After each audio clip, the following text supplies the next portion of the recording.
Comment décrypter son bulletin de salaire?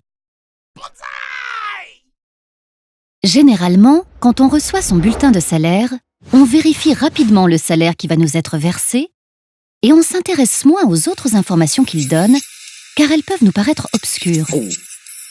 Alors, comment décrypter son bulletin de salaire sans s'arracher les cheveux? Tout d'abord, pour comprendre comment on obtient le salaire net, il faut s'intéresser à une notion qui n'apparaît pas sur le bulletin de salaire, c'est le salaire super brut. Le salaire super brut correspond à ce que l'employeur débourse réellement chaque mois pour rémunérer le travail du salarié. Il faut également s'intéresser au salaire brut, qui est la base de la rémunération fixée dans le contrat de travail. Pour l'obtenir, on déduit du salaire super brut le montant des cotisations sociales payées par l'employeur, également appelées cotisations patronales.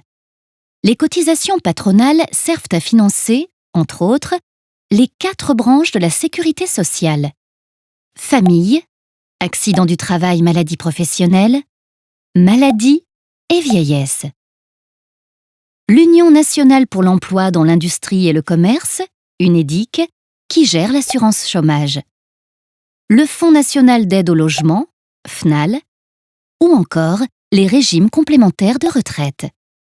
Pour obtenir le salaire net, c'est-à-dire la somme que l'on reçoit effectivement chaque mois, on déduit du salaire brut le montant des cotisations sociales payées par le salarié, également appelées cotisations salariales, ainsi que des impôts et des taxes.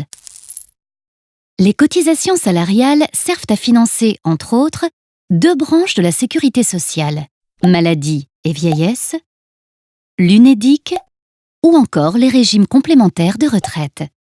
Les cotisations salariales sont généralement moins élevées que les cotisations patronales. Quant aux impôts et taxes, il s'agit de la CSG, Contribution sociale généralisée, et de la CRDS, Contribution au remboursement de la dette sociale, qui contribue au financement de la protection sociale.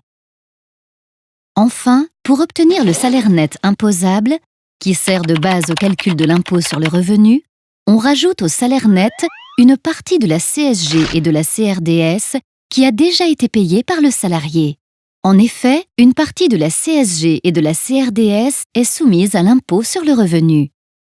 On parle de CSG et de CRDS non déductibles. C'est pourquoi le salaire net imposable est plus élevé que le salaire net. Vous voilà désormais prêt à décrypter votre bulletin de salaire.